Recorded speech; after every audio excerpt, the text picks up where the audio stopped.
The lord.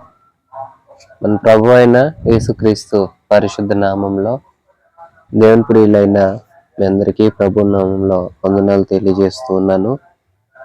ఈ సమయం నందు మనం యోహాను సువార్త 18వ అధ్యాయాన్ని ధ్యానం చేసుకుందాము. ప్రియసాస్లారా, ఈ అధ్యాయంలో ప్రభు అయిన యేసుక్రీస్తు మత నాయకుల చేతులకు అప్పగించబడి అన్యాయపు తీర్పులు పొందటానికి ప్రభు అన్యాయస్తులు ఎదుట నిలవబడిన విషయాలు, అలాగే పేతురు ప్రభు చెప్పినట్లుగానే ముమ్మారు అబద్ధమాడిన సంగతులు మనం ఈ అధ్యాయంలో చూస్తాము. యోహాను సువార్త 18వ అధ్యాయం ప్రారంభం నుంచి. యేసు ఈ మాటలు చెప్పి తన శిష్యులతో కూడా కిద్రోను వాగు దాటిపోయెను. అక్కడ ఒక తోట ఉండెను. దానిలోనికి ఆయన తన శిష్యులతో కూడా వెళ్ళెను. యేసు తన శిష్యులతో పలుమార్లు అక్కడికి వెళ్ళుచుండువాడు గనుక ఆయనను అప్పగించు యూదాకు ఆ స్థలము తెలిసి ఉండెను.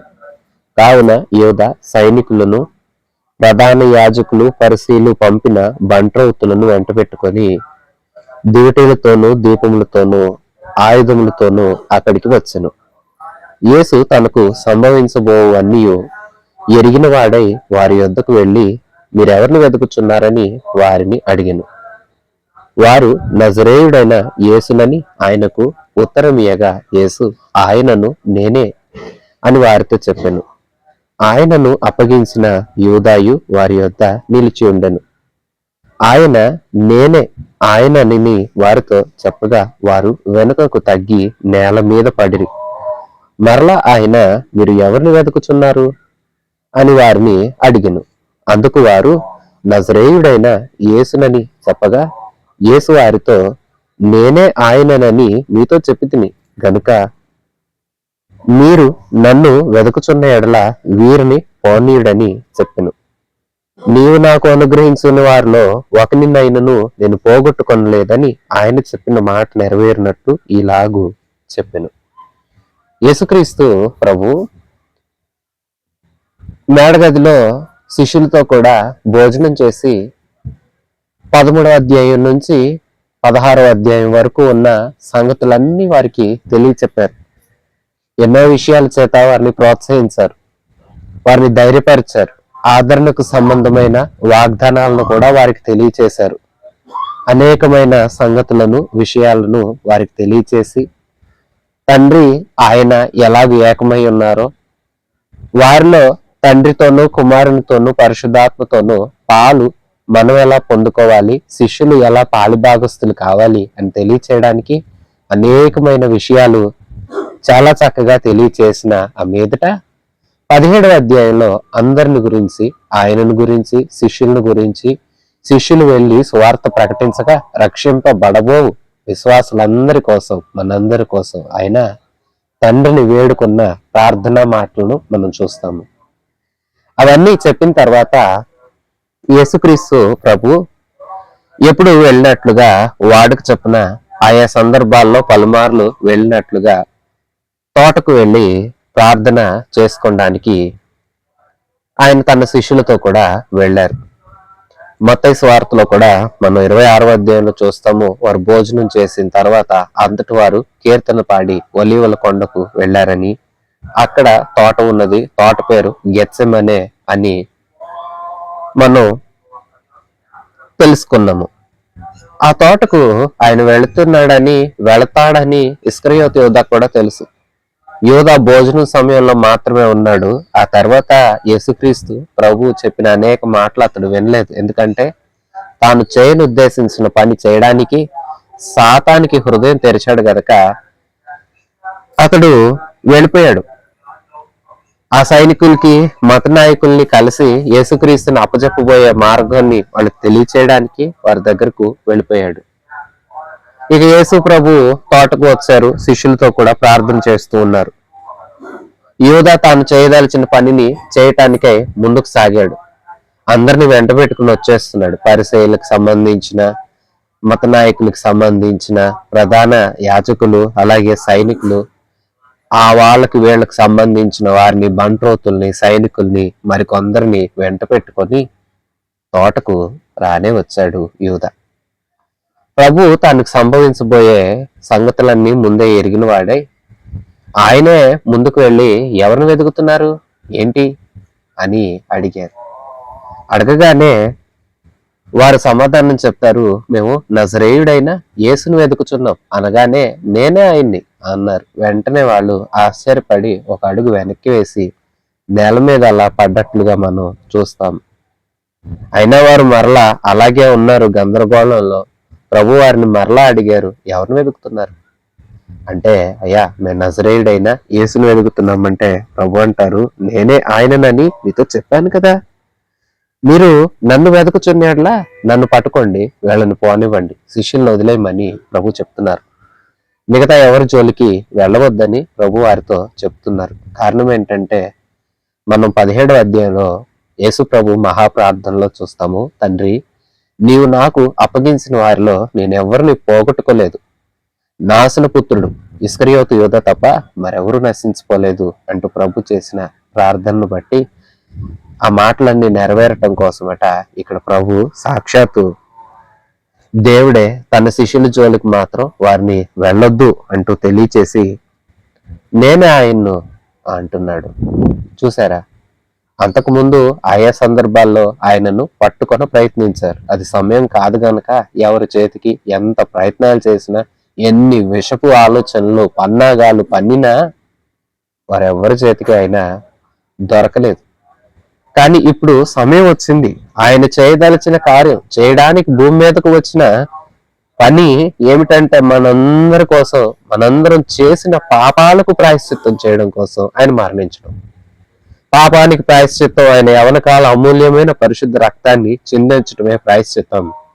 ఆ ప్రాయశ్చిత్తం చేయడానికి, తన మరణాన్ని అప్పజెప్పడానికి, సిలువలో మరణించడానికి ప్రభువుల వారు భూమి మీదకు వచ్చారు. ఇప్పుడు ఆ గడియలు సమయము సమీపించిన ఆ కారణం చేత ప్రభు ఇప్పుడు నేరుగా ఆ సమయం వచ్చేసింది కనుక ఆయనే ఎదురు వెళ్ళి నేనే మీరు వెతుకుచున్న ఆయనను అంటూ వారికి ముందుకి వెళ్లారు. 10వ వచనం, సీమోను పేతురు వద్ద ఒక కత్తి ఉండెను. ఉన్నందున అతడు దాన్ని దూచి ప్రధాన యాజకుని దాసుని కొట్టి అతని కుడి చెవి తెగ నరికెను. ఆ దాసుని పేరు మల్కు. యేసు, కత్తి వరలో ఉంచుము, తండ్రి నాకు అనుగ్రహించిన గిన్నెలోనిది నేను త్రాగుకుందునా అని పేతురుతో అనెను. అంతట సైనికులను, సహస్రాధిపతియు, యూదుల బంట్రోతులను యేసును పట్టుకొని ఆయనను బంధించి మొదట అన్న యొద్దకు ఆయనను తీసుకుని పోయిరి. ఆ తర్వాత ప్రియ విశ్వాసులారా మనం చూస్తాము, యేసుక్రీస్తు ప్రభు తానే తను తాను వారి వశం చేసుకుంటున్నట్లుగా నేనే ఆయనని ఆయనే చెప్తుంటే పేతురు దగ్గర కత్తి ఉందట, తొందరపడుతున్నాడు. వారిని ఈ ఆళ్ళు ఆయుధాలతో వచ్చారు, అందుకే ఈయన కూడా ఆయుధాన్ని తీసి ప్రధాని యాజకుని దగ్గర ఉండే దాసుని చెవిని తెగ నరికాడు. ప్రభు ఆ దాసుని చెవి ముట్టి స్వస్థపరిచి, నీ కత్తి నీ వరలో ఉంచుకును, కత్తి పెట్టువాడు కత్తి చేతే మరణిస్తాడు. ఇదిగో ఇది నాకు తండ్రి అప్పగించిన బాధ్యత. ఆయన నా ముందు ఒక గిన్నె ఉంచారు, ఆ గిన్నెలోది ఏ రుచి గలదైనా నేను త్రాగాలి. అది చేదు రుచా, చాలా ఇబ్బంది పెట్టేదా, అది హానికరమైందా, అది ఎలాంటిదైనా అంటే మనందరి యొక్క పాత్రను ఆయన పోషిస్తున్నారు. నాటకాల్లో మనం చూస్తాము, కొందరు మనుషులు వేరే వారి పాత్రలను పోషించి అభినయిస్తారు. ఇక్కడ ప్రభు మనందరి పాత్ర, మనందరిది పాపము చేసిన పాత్ర, ఆ పాపం అనే పాత్ర అంతా ఆయన భరించాడు, ఆయన తీసుకున్నాడు. మనందరికి రావాల్సిన శిక్ష ఆయన భరించడానికి సిద్ధంగా ఉన్నాడు. అందుకే తండ్రి నాకు అప్పచెప్పింది నేను చేయకుండా ఉంటానా, పేతురు ఏం చేస్తున్నావు, నీ కత్తి నీ వరలో ఉంచుకో అని పేతురుకి సమాధానం చెప్పారు. సమాధానం చెప్పగానే ఇక సైనికులు, ఇతర వాళ్ళు, బంటోతులు వీళ్ళందరూ ఆయన పట్టుకొని అన్న అనే వ్యక్తి వద్దకు తీసుకొని వచ్చారు. 13వ వచనం, అతడు ఆ సంవత్సరము ప్రధాన యాజకుడైన కయపకు మామ.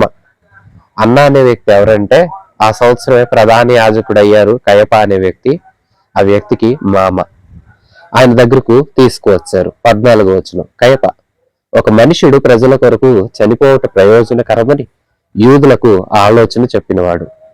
సీమోను పేతురు మరి ఒక శిష్యుడును యేసు వెంబడి పోవుచుండిరి. ఆ శిష్యుడు ప్రధాన యాజకునికి నెలవైన వాడు గనుక అతడు ప్రధాన యాజకుని ఇంటి ముంగిటిలోనికి యేసుతో కూడా వెళ్ళను. పేతురు ద్వారమునొద్ద బయట నిలుచుండెను గనుక ప్రధాన యాజకునికి నెలవైన ఆ శిష్యుడు బయటకు వచ్చి ద్వారపాలకురాలితో మాట్లాడి పేతురుని లోపలికి తోడుకొని పోయిను. ప్రభువైన యేసుక్రీస్తుని తీసుకుని వెళ్లారు. యేసుక్రీస్తు వెనకాల 2 శిష్యులు వెళుతున్నారు. పేతురు, మరొక శిష్యుడు. ఆ మరొక శిష్యుడికి కొంచెం ఈ ప్రధాన యాజకులు ఇలాంటి వారితో మంచి సంబంధాలు ఉన్నాయి. ఉన్నందుచేత అతడు యేసుతో కూడా లోనికి వెళ్ళాడు. పేతురు ద్వారం దగ్గర ఆగిపోవలసి వచ్చింది. ఆయన వెళ్ళి మరలా వచ్చి అక్కడ ఉన్న ద్వారపాలకులతో మాట్లాడి పేతురును కూడా లోనికి తీసుకెళ్లారు. 16వ వచనం. ద్వారము నొద్ద బయట నిలుచుండెను గనుక ప్రధాన యాజకునికి నెలవైన ఆ శిష్యుడు బయటకు వచ్చి ద్వారపాలకురాలతో మాట్లాడి పేతుర్ని లోనికి తోడుకుని పోయాను. ద్వారము వద్ద కావలి ఉన్న ఒక చిన్నది పేతురుతో, నీవును ఈ మనుష్యుని శిష్యులలో ఒకడువు కావా అని చెప్పగా అతడు కాను అనెను. అప్పుడు చలివేయుచున్నందున దాసులను బంట్రోతులను మంట వేసి చలి కాచుకొనుచు నిలుచుండగా పేతురును వారితో నిలవబడి చలి కాచుకొనుచుండెను. ప్రధాన యాజకుడు ఆయన శిష్యులను గూర్చి ఆయన బోధను గూర్చి యేసుని అడగగా, యేసు, నేను బాహాటముగా లోకము ఎదుట మాట్లాడి తిని యూదులందరూ కూడి వచ్చు సమాజ మందిరములలోను దేవాలయంలోను ఎల్లప్పుడూ బోధించి తిని రహస్యంగా నేనేమీ మాట్లాడలేదు. నీవు నన్ను అడగనేలా? నేను వారికి ఏమి బోధించినది విన్నవారిని అడుగుము. ఇదిగో నేను చెప్పినది వీరెరుగుదురు అని అతనితో అనెను. ఆయన ఈ మాటలు చెప్పినప్పుడు దగ్గర నిలిచిన బంట్రోతులలో ఒకడు, ప్రధాన యాజకునికి ఈలాగు ఉత్తరమిచ్చుచున్నావా అని చెప్పి యేసుని అరచేతులతో కొట్టెను. అందుకు యేసు, నేను కాని మాట ఆడిన ఎడల ఆ కాని మాట ఏదో చెప్పుము. మంచి మాట ఆడిన ఎడల నన్నేల కొట్టుచున్నావు అనెను. అంతటా అన్న యేసుని బంధించి బడి ఉన్నట్టుగానే ప్రధాన యాజకుడైన కయప యొద్దకు పంపెను. సీమోను పేతురు నిలవబడి చలి కాచుకొనుచుండగా వారు అతన్ని చూచి, నీవును ఆయన శిష్యులలో ఒకడు కావా అని చెప్పగా అతడు, నేను కాను, నేను ఎరుగను అనెను. ప్రియసాస్లారా, యేసుక్రీస్తు ప్రభువుని లోనికి తీసుకువెళ్లారు అన్న అనే వ్యక్తి యొక్క ఇంట్లోనికి. ఆ ఇంటి దగ్గర విచారణ జరుగుతుంది. బయటేమో పేతురు ద్వారం దగ్గర ఉంటే నెలవైన శిష్యుడు వచ్చి పేతురుని కూడా కొంచెం లోనికి తీసుకుని వెళ్ళాడు. పేతురేమో చలిమంట కాచుకునే ఒక గుంపు దగ్గర ఉన్నాడు. ద్వారం దగ్గర ఒక చిన్నది అడిగింది, నువ్వు ఈ మనుషుడి శిష్యుడు కదా అట్లా అంతా అంటే నేను కానని ఒక మారు అబద్ధం ఆడాడు. అలాగే కొంచెం దూరం వెళ్ళాడు. అక్కడ చలి కాచుకుంటున్న ఒక గుంపు కనిపిస్తే వారితో కూడా నిలబడ్డాడు. వారితో కూడా నిలబడి ఉన్నప్పుడు వారిలో ఒకడు మరలా అడిగారు, నీవు ఆయన శిష్యుడివే కదా అంటే, నేను ఆయన్ని ఎరగను, ఆయన నాకు తెలీదు, నేను కాదు అని రెండవ మారు అబద్ధం ఆడాడు. లోపలేమో యేసుక్రీస్తు ప్రభుని అన్న విచారణ చేస్తున్నాడు. ఏంటి నీ సంగతి ఏంటి, నీ శిష్యుల సంగతి ఏంటి, ఈ విషయాలేంటి, నువ్వు నాతో చెప్పు అంటుంటే యేసు ప్రభు సూటిగా మాట్లాడుతున్నారు. అయ్యా, ఏం మాట్లాడుతున్నావు? నువ్వు నన్ను అడగటం ఏంటి? నేనేమన్నా రహస్యంగా అందరినీ పోగు చేసుకొని ఏ అరణ్యంలోనికో ఎక్కడికో తీసుకుని పోయి బూదిగాంతాల లోపలికి ఎక్కడికో వెళ్ళిపోయి ఎవరికి తెలియకుండా నేనేమన్నా మాట్లాడానా? నా పరిచర్య అందరి కళ్ళ ఎదుటే జరిగింది కదా. అందరూ చూస్తుండగానే నేను ప్రకటించిన ప్రతి మాట అందరూ విన్నారు కదా. ప్రతి వారి ఎదుట సాక్షార్థంగా ఉండినట్లు నేను మాట్లాడాను కదా. సమస్తము విన్నవారు నీ చుట్టే ఉన్నారు కదా, వారిని అడుగు, నన్ను అడగాల్సిన అవసరం ఏంటి? అట్లంతా ప్రభు వారికి ఆ అన్నకు సమాధానం ఇస్తే, ఇప్పుడు అన్న ఇలా కాదు, ప్రధాన యాజకుడైన కయప యొద్దకు ఇతన్ని తీసుకుని వెళ్ళండి అని పంపించేశాడు. ఇప్పటికే పేతురు 2 మార్లు అబద్ధం ఆడాడు ప్రభువుని ఎరగనని. ఇప్పుడు ప్రభు అన్న ఇంటి దగ్గర నుండి ప్రధాన యాజకుడైన కయప దగ్గరకు వెళుతున్నాడు. విశ్వాసులారా, యేసుక్రీస్తు ప్రభు తను తానే వారి ఎదుట నేనే ఆయనని ప్రత్యక్షపరుచుకున్నాడు. ఇక శ్రమలకు ఆయనను ఆయనే అప్పగించుకున్నాడు. విచారణ సందర్భంలో మనం మరొక సందర్భాన్ని చూస్తున్నాము చూడండి. అక్కడ అన్నతో ప్రభు ఈ మాటలు చెప్తుంటే పక్కనే ఉన్న ఒక వ్యక్తి, నువ్వు ఇలాంటి సమాధానం చెప్తున్నావా ఏంటి అని అరచేతులతో అప్పుడే కొట్టేస్తున్నాడు. ప్రభు మీద చేయి చేసుకుంటున్నాడు. చేయి చేసుకుంటున్న అతడితో ప్రభు అంటారు, నేను కాని మాట ఏం మాట్లాడాను? కాని మాట మాట్లాడలేదు కదా, మంచి మాటే కదా. మంచి మాట అయితే నువ్వు నన్ను ఎందుకు కొడుతున్నావు? కాని మాట ఏం మాట్లాడానో కొన్ని అది చెప్పు. అట్లంతా ప్రభు అతన్ని కూడా అడిగారు. చూసారా, వీరందరూ అన్యాయస్తులు. న్యాయము వీరు విచారించరు. వీరు న్యాయం పక్షంగా నిలబడ్డవారైతే న్యాయవంతుడైన యేసుని ఏనాడో నమ్మి న్యాయం మీద అన్యాయం మీద తెలుసుకునేవారు. పలుమార్లు యేసు ప్రభు తానే సత్యమని, తానే తండ్రి యొద్ద నుండి వచ్చిన దైవ కుమారుడని తన నోటి మాటల చేతే తానే లోకానికి వెలుగునని అనేక పర్యాయాలు అనేక రకాలుగా తను తాను ప్రత్యక్షపరుచుకుంటే అవేవి అవసరం లేదన్నట్లుగా ఆయన మాటలు వ్యతిరేకం, ఆయన మాట్లాడే తప్పు అంటూ ఆయన మీద ఒక విపరీతమైన కోపాన్ని పెంచుకున్నారు, వ్యతిరేకతను పెంచుకున్నారు. అందుకే వారు అంగీకరించరు. ఇక్కడ కూడా ఎక్కడైనా సరే ఎంత ప్రభు చెప్పినా వారు నమ్మే స్థితిలో లేనట్లు వారు కనిపిస్తున్నారు. అందుకనే అన్యాయపు తీర్పు తీరుస్తున్నారు. ప్రభు చెప్పారు, సూటిగానే అన్నారు, నువ్వు వీళ్ళని అడిగితే తెలుస్తుంది కదా అన్నా సరే ఆ అన్న అనే వ్యక్తి ఇట్లా కాదు అని కయప దగ్గరకు పంపిస్తున్నాడు. అక్కడ ఉన్న వారేమో ఆయన్ని చూడండి, ఒక వ్యక్తి అట చేయి చేసుకుంటున్నాడట. ఆ చేతులే కదా సృష్టికర్త తన చేతులతో మనల్ని నిర్మిస్తే మనిషి చేతులే మరలా సృష్టికర్త మీదకు చెయ్యెత్తాయట. చూడండి ఎలాంటి దయనీయమైన పరిస్థితి. ప్రభు ఇదంతా మన కోసమే చేశాడు. పాపులము మనము, ద్రోహకార్యాలు చేసింది, దేవునికి నచ్చనట్లుగా జీవించింది, ఆజ్ఞను అతిక్రమించింది మనిషే, దేవుడు కాదు. కానీ ఈ మనిషిని పోగొట్టుకోవడం ఇష్టం లేక మనిషిని మనిషిగా ఉన్నవాడిని ఉన్నట్లుగా ఎలా ఉన్నాడో అలాగే ప్రభు మనల్ని నిన్ను నన్ను ప్రేమించారు గనక ప్రేమించిన దేవుడు మన కోసం ప్రాణం పెట్టడానికి సాక్షాత్తు మహిమను విడిచిపెట్టిన మహా మనిషి, మహా దేవుడు, సృష్టికర్త ఆయనే వచ్చి ఇప్పుడు తాను సృష్టించిన మనుషుల చేత ఎలాంటి అవమానాలు పడుతున్నారు. ప్రియశ్వాసులారా, చూస్తున్నారా, వింటున్నారా? ఇవన్నీ మన కోసమని హృదయమందు తలంచుకుంటున్నారా? 25వ వచనం, సీమోను పేతురు నిలబడి చలి కాచుకొనుచుండగా వారు అతన్ని చూచి, నీవు నాయన శిష్యుల్లో ఒకడవు కావా అని చెప్పెను. అతడు, నేను కాను, నేను ఎరుగను అనెను. 26, పేతురు ఎవని చెవి తెగనరికెనో వాని బంధువును ప్రధాన యాజకుని దాసులలో ఒకడును నీవు తోటలో అతనితో కూడా ఉండగా నేను చూడలేదా అని చెప్పినందుకు పేతురు, నేను ఎరుగను మరి ఒకసారి చెప్పాను. వెంటనే కోడి కూసెను. పేతురు అక్కడే ఉన్నాడు. ఈలోపు ఇందాక ఎవరి చెవైతే పేతురు నరికాడో ఆ వ్యక్తికి స్వయాన ఒక బంధువు ఆ చలి కాచుకునే గుంపులో అతను కూడా ఉండి, ఏంటి కాదని చెప్తున్నావు? నేను నిన్న ఇందాక ఆయనతో కూడా తోటలో చూశాను అట్లంతా అనేసరికి పేతురు, నేను కాను అని మరొకసారి అబద్ధం ఆడాడు. 3 సార్లు అబద్ధం ఆడాడు. ప్రభు 13వ అధ్యాయంలో చెప్తారు, నీవు ఈ రాత్రి ముమ్మారు నన్ను ఎరుగునని అబద్ధం ఆడతావు, నీవు అబద్ధం ఆడక మునుపు కోడి కూయదు అన్నారు. అన్నట్లుగానే కోడి కూసేలోపే పేతురు 3 సార్లు ప్రభువుని ఎరగను అన్నాడు. కష్టం వచ్చింది. ప్రభు పరిస్థితి ఏమవుతుందో తెలియట్లేదు. ఇప్పుడు ఆయన్ని నేను ఎరిగిన వాడినంటే నాకేమైపోతుందో అనుకుంటూ పేతురు చూడండి. వేళ క్రైస్తవులను చెప్పుకోవడానికి కూడా కొంతమంది సమాజంలో ఇలాగే ఉంటున్నారు.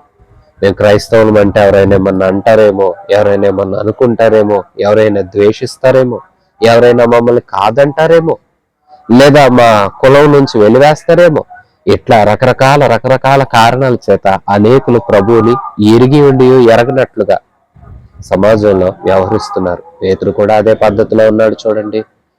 పేతురు కూడా అలాగే మాట్లాడుతున్నాడు. ప్రభువుని తెలుసుకున్నవాడే. ఆయనను నాకు తెలీదయ్యా, ఆయన ఎవరో నాకు తెలీదయ్యా, అట్లంతా 3 సార్లు అబద్ధం ఆడుతున్నాడు.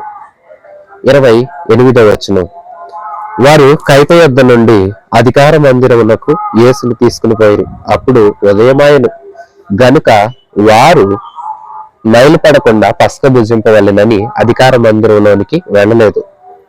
కావున పిలాతు బయట ఉన్న వారి యొద్దకు వచ్చి, ఈ మనుషుని మీద ఏ నేరము మోపుచున్నారు అనెను. అందుకు వారు, వీడు దుర్మార్గుడు కాని ఎడల వీనిని నీకు అప్పగించి ఉండమని అతనితో చెప్పిరి. పిలాతు, మీరితని తీసుకుని పోయి మీ ధర్మశాస్త్రం చొప్పున అతనికి తీర్పు తీర్చుడి అనగా, యూదులు ఎవనికి మరణశిక్ష విధించుటకు మాకు అధికారం లేదని అతనితో చెప్పిరి. అందువలన యేసు తాను ఎట్టి మరణము పొందబోవునో దాన్ని సూచించి చెప్పిన మాట నెరవేరెను. పిలాతు తిరిగి అధికార మందిరంలో ప్రవేశించి యేసుని పిలిపించి, యూదుల రాజువు నీవేనా అని ఆయనను అడుగగా, యేసు, నీ అంతటి నీవే ఈ మాట అనుచున్నావా, లేక ఇతరులు నీతో నన్ను గురించి చెప్పిదిరా అని అడిగాను. అందుకు పిలాతు, నేను యూదుడనా ఏమి? నీ స్వజనులు ప్రధాన యాజకులను నిన్ను నాకు అప్పగించిరి కదా, నీవేమి చేసితువని అడుగగా, యేసు, నా రాజ్యము ఈ లోక సంబంధమైనది కాదు.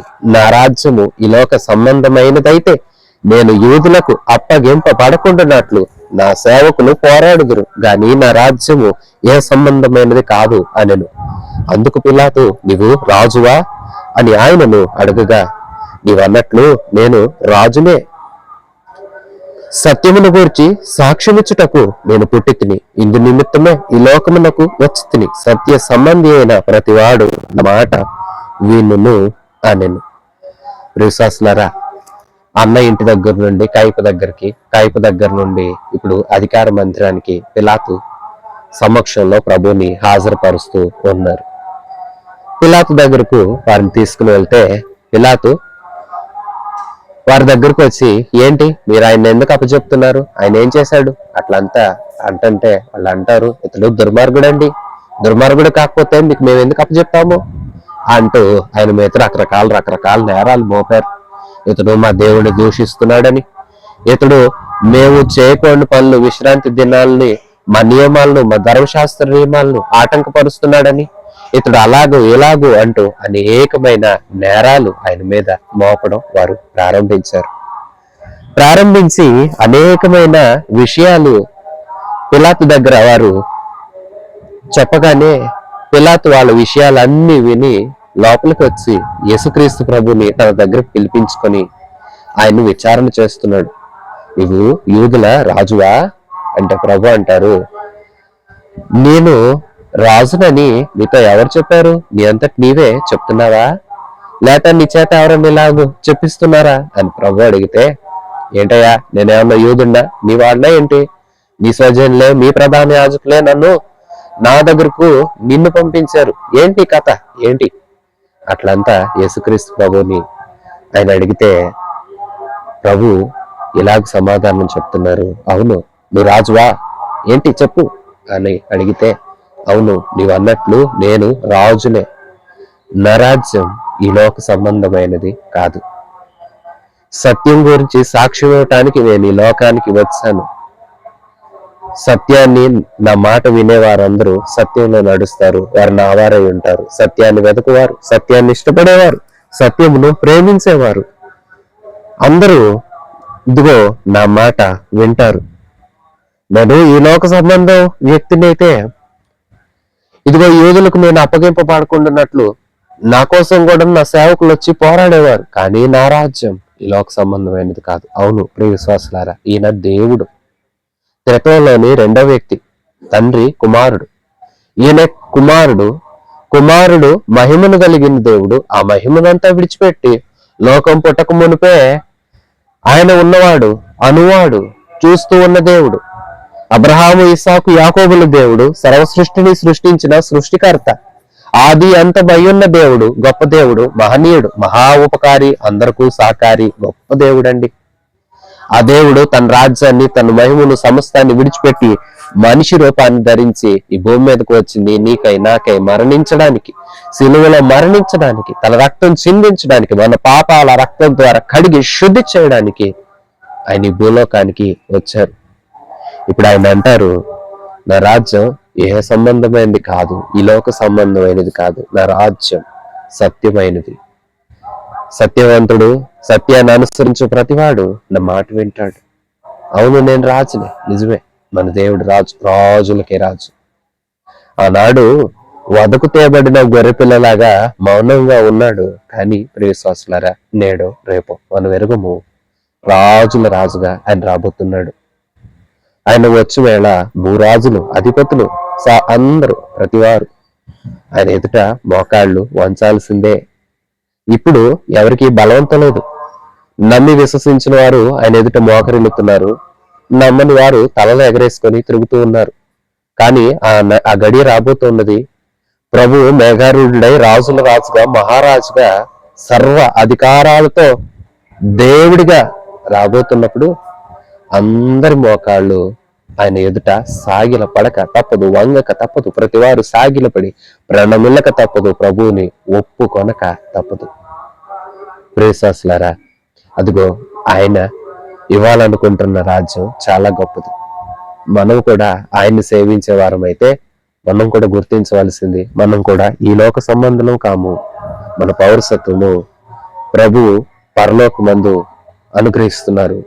పరలోక రాజ్యానికి మనం ఆయన తోడి వారసులం అవ్వాలి, ఆయనతో కూడా ఉండాలి, ఆయన విశ్వసించాలి, ఆయన మాట వినాలి. సత్యవంతుడైన ప్రతివాడు నా మాట వినునని ప్రభు సెలవిస్తున్నట్లుగా సత్యాన్ని అనుసరించాలని ఆశ కలిగి మనం ఉండి సత్యవంతుడైన మన యేసు మాట మనం శ్రద్ధగా వినాలి. వింటే మనము ఆయన రాజ్యానికి వారసులము అవుతాము, ఆయన రాజ్యానికి హక్కుదారులము అవుతాము, ఆయన రాజ్యానికి మనము వారసులముగా ఎంచబడతాం. 38వ వచనం, అందుకు పిలాతు సత్యమనగా ఏమిటి అని ఆయనతో చెప్పాను. అతడు ఈ మాట చెప్పి బయట ఉన్న యూదుని వద్దకు తిరిగి వెళ్లి, అతని యందు ఏ దోషము నాకు కనబడలేదు, అయినను పస్కా పండుగలో నేనొకరిని మీకు విడుదల చేయ వాడుక కలదు కదా, నేను యూదుల రాజును విడుదల చేయుట మీకు ఇష్టమా అని వారిని అడిగాను. అయితే వారు, వీనిని వద్దు, బరబ్బను విడుదల చేయమని మరలా కేకలు వేసిరి. ఈ బరబ్బ బందిపోటు దొంగ. ప్రభు అక్కడ లోపల ఆ మాటలు చెప్తుంటే పిలాతు, అయ్యా ఏంటి, సత్యం అంటే ఏంటి అట్లంతా అడిగి బయటకు వెళ్ళి యూదులతో మాట్లాడుతున్నారు. అయ్యా, నేను విచారణ చేశాను, నాకు ఆయనలో ఏ దోషం కనిపించట్లా, నేను మాట్లాడి తెలుసుకున్నాను, ఆయన నీతిమంతుడిగా ఉన్నాడు, మీరెందుకు ఆయన మీద ఈ నేరాలు మోపారో నాకు తెలియదు, ఆయనలో అయితే మీరు మోపినట్లుగా ఏ నేరం నాకైతే కనిపించట్లేదు. కాబట్టి ఇదిగో పస్కా పండుగ జరుగుతుంది కదా, ఈ పండుగలో నాకు ఒక అధికారం ఉన్నది కదా, నాకు ఒక వాడుకున్నది కదా, మీరు కోరితే నేను ఈ యూదుల రాజుని విడుదల చేస్తాను అంటే వాళ్ళు అంటారు, మాకొద్దు, మాకు బరబ్బను విడుదల చేయండి. బరబ్బ ఎవరంటే దొంగ, బందిపోటు దొంగ, అల్లర్లు రేపినవాడు, శాంతి భద్రతలకు భంగం కలిగించిన వాడిగా మనం ఇతర స్వార్థల్లో చూస్తాము. అట్లాంటి వ్యక్తి మాకు కావాలి, ఈయన వద్దు, ఈయన వద్దని కేకలు వేస్తున్నారు. వాస్తవానికి విశ్వాసులారా, ఈయన్ని కావాలనుకున్న వారైతే వారి చేతులతో వారే ఎందుకు పిలాతు దగ్గరకు తీసుకువస్తారు? పిలాతు అయినప్పటికీ ఏదో ఒక ప్రయత్నం చేద్దాం, ఏ దోషం లేదు కదా అనుకున్నాడు.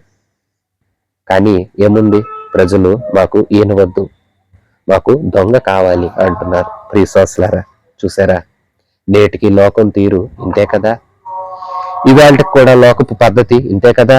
సత్యం వద్దు, అసత్యం కావాలి. నీతివంతుడైన దేవుడు వద్దు, అనీతివంతులతో స్నేహం కావాలి. దేవుని మహిమ సంబంధమైన కార్యాల మీద ఆసక్తి ఉండదు గాని ఈవేళ నుండి రేపు గతించిపోయే లోక సంగతుల మీద ఎంతో ఆసక్తి. దేవుడిచ్చే దివ్యరాజ్యం వద్దు గాని లోకంలో ఉన్న మురికి అంతా కావాలి. పాపం చేయకుండండి, పవిత్రంగా ఉండండి, పరిశుద్ధంగా బ్రతకండి అంటూ ప్రభు చెప్పే మాటలు నచ్చవు. పరిశుద్ధత నచ్చదు, మురికి, పాపము, లోకంలో ఉన్న చీకటి అంధకార క్రియలంటే బహుమక్కువ. వారికట బరబ్బ కావాలట, దొంగ కావాలట, బందిపోటు కావాలట. ప్రభు వద్దంట. విశ్వాసులారా, ఈవేళ నీవేం కోరుకుంటున్నావు? ప్రభువునా లోకాన్న? ప్రభువునా లోకంలో ఉన్న ఆశల? ప్రభుని కోరుతున్నావా? లేదంటే లోకంలో ఉన్న సిరి సంపదలను, వస్తువులను, భాగ్యాలను, సుఖభోగాలను ఆశిస్తున్నావా? ఓ ప్రక్కన ప్రభువు, ఓ ప్రక్కన లోకమే నిలబెడితే నీ ఓటు ఎవరికి? లోకానికి ఓటేస్తున్నావా? జాగ్రత్త, లోకం చీకట్లో ఉన్నది. ఆ చీకటి ఎక్కడికి దారి తీస్తుందంటే నరకానికి దారి తీస్తుంది. ఆ నరకపు అగ్నిలో, ఆ కాలే అగ్నిలో అగ్ని ఆరదు, పురుగు చావదు, అలా యుగ యుగాలు మండే ఆ అగ్ని గుండములో పడవేయటానికి లోకం తీసుకువెళ్తుంది. దానికి వెళ్దామా?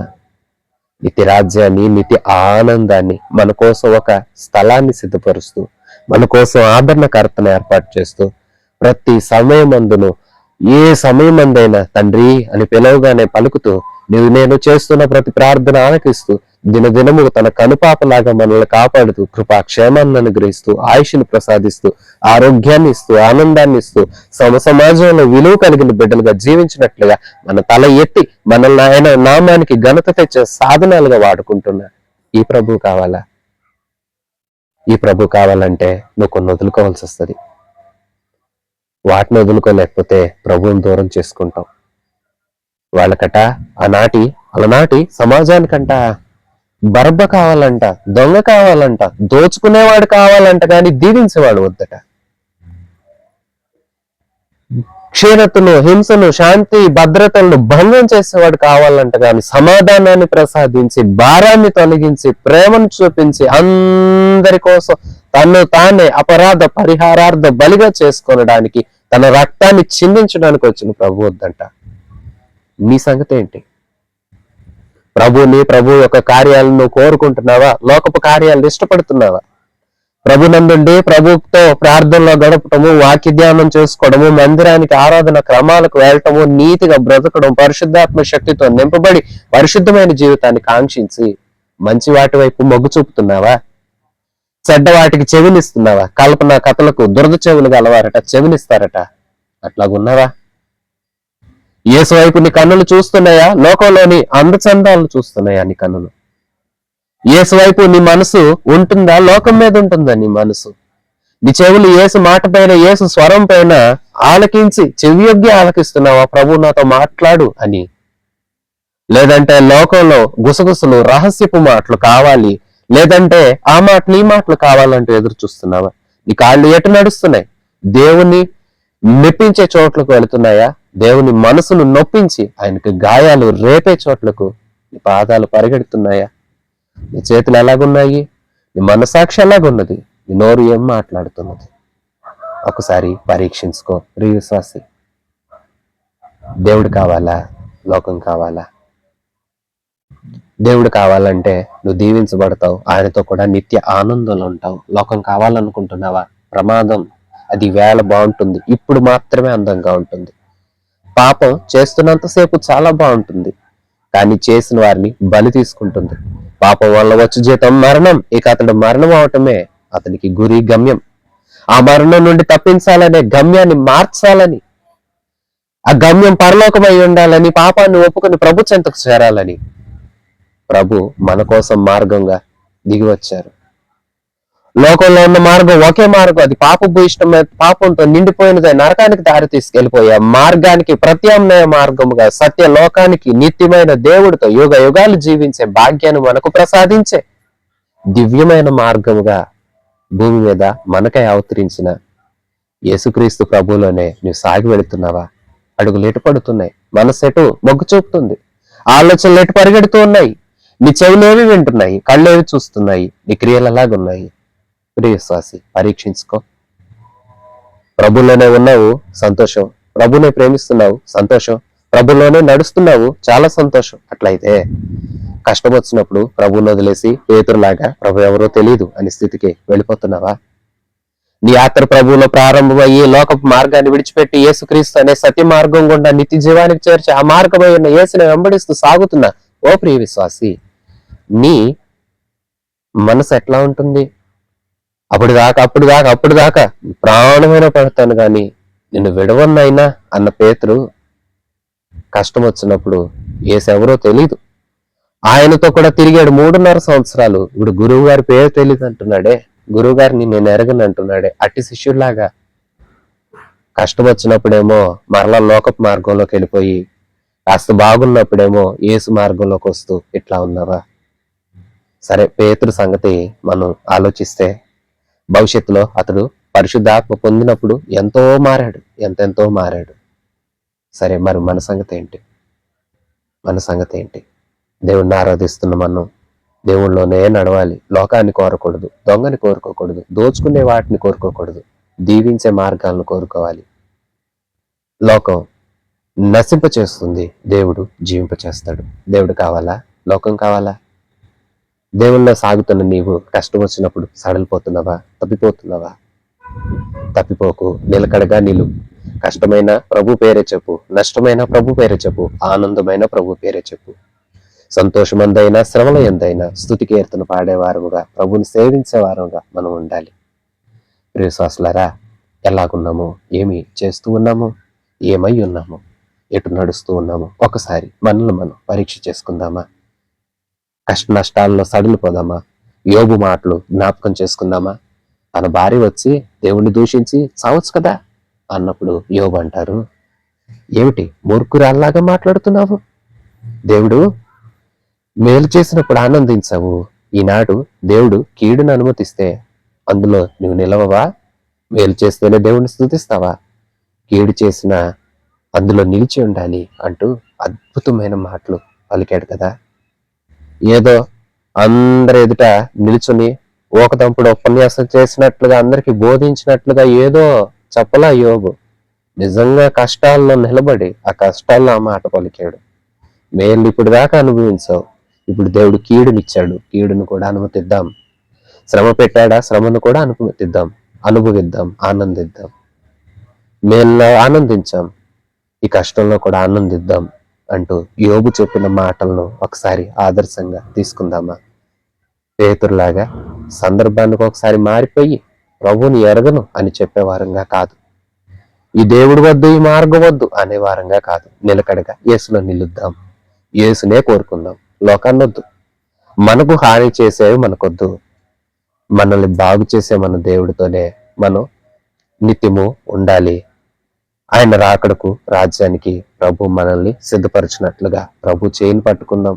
ప్రభు పాదాల దగ్గర ప్రణమిల్లి, ప్రభు మమ్ములను నడిపించండి. కష్టమైన ఏదైనా, ఉన్నవైనా రాబోవునవైనా, ఖడ్గమైన, చర్య అయినా, ఉపద్రవమైన, అవి ఏవైనా నీ ప్రేమ నుండి మేము వేరు కాకూడదు. అట్టి ప్రేమ బంధముతో మీరు మమ్మల్ని ఆకర్షించి, మేము మీలో, మీరు మాలో, మీ మాటలు మా హృదయాల్లో నిలిచినట్లుగా మీరు మాలో కార్యం చేయండి అంటూ ప్రార్థించుకుంటూ ముందుకు సాగిపోదాం. ప్రభు లాంటి కృప మనందరికి అనుగ్రహించి ఈ మాటలు ప్రతి వారి హృదయాల్లో స్థిరపరిచి మహిమ కలిగిన ఆయన రాకడకు మనందరినీ సిద్ధపరచునుగాక. ఆమెన్. మన ప్రభు అయిన యేసయ్య కృప, తండ్రి అయిన దేవుని పరమ ప్రేమ, పరిశుద్ధాత్మ దేవుని అన్యోన్య సహవాసం సదాకాలం మనందరికీ తోడయుండి నడిపించునుగాక. ఆమెన్. God bless you.